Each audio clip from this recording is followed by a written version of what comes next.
Fala agora um pouco sobre o massacre, sobre a tragédia ocorrida ontem na Escola Raul Brasil, em Suzano. O repórter Marcelo Matos está posicionado e traz mais informações. Uma entrevista coletiva sobre as investigações acabou nesse instante. Boa tarde, Marcelo. Quais são as últimas informações que você tem por aí? Muito boa tarde, Silvio, ouvintes, internautas do 3 em 1. Falamos aqui da região central de São Paulo, Palácio da Polícia, na rua Brigadeiro Tobias. Nós tivemos, como você disse, uma coletiva que envolveu a cúpula da segurança pública, e o delegado Rui Ferraz Fontes deu uma informação importante. Ele garantiu que, de fato, um terceiro jovem, portanto, participou do massacre de Suzano. Além de Guilherme Talci Monteiro, 17 anos, e também o Luiz Henrique de Castro, de 25 anos. Ele é amigo do Guilherme, não foi ao local do crime, portanto não participou da ação, mas ele foi ativo no planejamento da ação desde novembro de 2018. Ele prestou depoimento à polícia viu alguns jovens ontem lá em Suzano, e sua prisão. A justiça, a polícia garante que testemunhas foram ouvidas e levam a essa conclusão que ainda computadores, os cadernos e também outros materiais não foram periciados, e a influência justamente da internet, de grupos, muito se falou hoje em Deep Web, essa influência ainda não foi provada e minimizou inclusive toda essa influência desses grupos obscuros da internet. Motivação: o delegado Rui Ferraz Fontes falou em reconhecimento, a ideia de superar o atentado de Columbine nos Estados Unidos, a morte do tio, porque o tio descobriu justamente que Guilherme estava praticando aí pequenos furtos na sua locadora. A arma, já uma linha de investigação, e portanto a polícia sabe que essa arma foi comprada no mercado negro, e muitas perguntas não tiveram resposta, evidentemente, segundo o delegado Rui Ferraz Fontes, para que não houvesse aí nenhum empecilho à investigação. Mas um dado importante, então, está confirmada a participação de um terceiro jovem, 17 anos. Ontem, em Suzano, parecia que tudo se resumia aos dois jovens assassinos, e houve até um mal-estar no meio policial aqui de São Paulo, e hoje, por isso mesmo, essa coletiva foi feita aqui em São Paulo, e com essa novidade de que um terceiro jovem, Silvio, participou, portanto, da ação. Muito obrigado, Marcelo Matos. Portanto, Vera Magalhães, aí temos novas informações sobre o caso. Um terceiro menor que sabia do planejamento. A informação sobre a arma ainda é apurada, no caso o revólver. No caso das armas brancas, né, uma besta, uma espécie de arco e flecha, e a machadinha. O jornal Folha de São Paulo informou hoje que elas foram compradas no Mercado Livre, portanto pela internet, e a motivação, a polícia dizendo que, afastando um pouco até a ideia do bullying, e sim colocando muito mais que eles queriam ser reconhecidos pela comunidade, e por aí vai. E resumindo o que o Marcelo Matos trouxe agora, no caso do assassinato do tio do menor de 17 anos, ele teria descoberto que o adolescente estava praticando pequenos furtos na região. Pois é, se comprovada essa tese, este menor aí que participou da elaboração, né, do planejamento do crime, pode responder como coautor, e aí, como é menor, vai ser vai incorrer aí no código, né, no Estatuto da Criança e do Adolescente, e vai ser imputada a ele uma medida corretiva. Isso desencadeou, provavelmente essa suspeita foi o que desencadeou ao longo do dia de hoje um intenso debate sobre a redução da maioridade penal. É um debate que está na praça.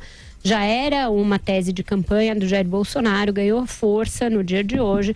O João Dória Júnior foi um que defendeu, outras pessoas defendendo. Então a gente deve assistir como reflexo desse crime a aceleração desse debate. É um debate controverso, divide a comunidade jurídica, divide especialistas e vai dividir o Congresso. Vai certamente dividir, de um lado, os apoiadores do presidente, de outro, a oposição, que já no passado foi contrária a essa tese. A grande expectativa é ver como vão se comportar os partidos ali de centro, PSDB e o DEM, do presidente da Câmara, Rodrigo Maia, que ontem foi muito vocal contra a ideia de mudança na regra de porte de arma. Ele deu uma sapatada no Major Olímpio ali, com aquela tese de que se os professores estivessem armados, aquilo não teria acontecido, dizendo que era só o que faltava se promover esse tipo de segurança no Brasil, que aquilo que eu disse aqui ontem, que o porte não prevê esse tipo de uso e que não se pode, a partir dessa tragédia, passar a discutir também isso, porque aí seria a barbárie. Então, vai ter uma discussão intensa. Tem setores do PSDB que fecham com essa tese da redução da maioridade penal. Até o próprio Geraldo Alckmin, no passado, já foi ele próprio autor de uma proposta mais ou menos nesse sentido. Então, vai ser controverso, vai ser importante de acompanhar. Do Alckmin era no caso no ECA, né? Do Estatuto da Criança e do Adolescente. Carlos Andreas, as suas considerações. A gente vai ver agora, vimos ontem, com os corpos ainda quentes, a politização, o uso ideológico dessa barbárie. Nós veremos agora isso ganhar corpo, e isso realmente me interessa pouquíssimo. Eu vou ficar na tecla que bati aqui ontem e na qual pretendo insistir, que é a condição do jovem no Brasil e, considerando esse isolamento, essa falta de raízes, o encontro de acolhimento na internet profunda, na rede profunda, na chamada Deep Web. O Marcelo Matos fez referência a isso e eu também tenho feito. Há uma linha de investigação óbvia e que chegará a algo, não tenho muita dúvida, embora possa não ser a condição única, a origem única desse crime, que apontará uma rede criminosa muito influente, captadora de jovens em condição existencial precária, para estímulo ao crime e para a glorificação do crime. Tem comunidades destinadas, por exemplo, a acolher aqueles que têm o ímpeto suicida, para que, uma vez decididos a se matar, para que levem outros consigo, como troféu. Há uma linha que indica que isso pode estar na origem desse crime, como de outros dessa natureza. É preciso criminalizar essa rede, levar a sério essa rede. Essa rede atrai esses jovens, é muito influente, não é brincadeira. Os seus principais formuladores, criadores, incentivadores, alguns deles já estão presos, mas isso continua se espalhando, continua no ar, mostrando a incapacidade do sistema brasileiro de mapear e enfrentar crimes que têm origem na internet, nas redes sociais, em blogs, em sites. Tem uma discussão importante a ser feita por aí, e seria bom que uma tragédia, seria bom, não tem nada bom, mas seria talvez um ensejo para que, diante de uma tragédia como essa, isso fosse enfrentado devidamente pelas instituições brasileiras. Diga, Joel. A gente tem uma situação, um jovem se sente excluído, como tantos outros, é uma realidade comum na juventude, se sente excluído, se sente frustrado, não tem o amor ou o sucesso sexual que ele gostaria de ter, excluído também nesse fronte, e ele encontra, ou chega até ele, o apelo de uma comunidade de outros jovens como ele. É isso que o Andreasa estava levantando aqui. Jovens que também são frustrados, jovens que também não veem uma saída para si, que não sabem o que há de errado consigo, só sabem que não são aceitos, ou são até rejeitados, ou sofrem até algum nível de bullying, mas a questão não é nem a violência do que eles sofrem, é mais esse sentimento de inferioridade ali, do qual eles não veem escapatória. E encontram uma comunidade que não só fortalece isso um no outro, mas que cria uma cultura própria, e é uma cultura própria, assim, de intenso ódio a todo o restante da sociedade. É um machismo mais absurdo, exagerado, literalmente misógino mesmo, é o ódio à mulher, porque as mulheres não estão dando a eles o que gostariam, ou supostamente seria seu direito.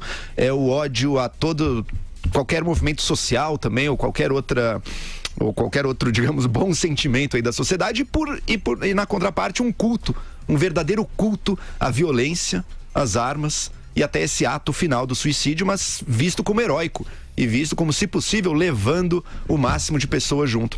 É curioso, porque essa mentalidade, esse tipo de comunidade que a gente vê aqui no Brasil, vê nos Estados Unidos, embora não tenha especificamente nada de religioso, não é tão diferente do tipo de apelo que um jovem muçulmano nas periferias das cidades europeias, que também se encontra isolado, sem perspectivas, sem sucesso, ele também tem esse mesmo apelo em grupos de radicalismo muçulmano que levam ele a querer se matar e levar outras pessoas junto com ele também.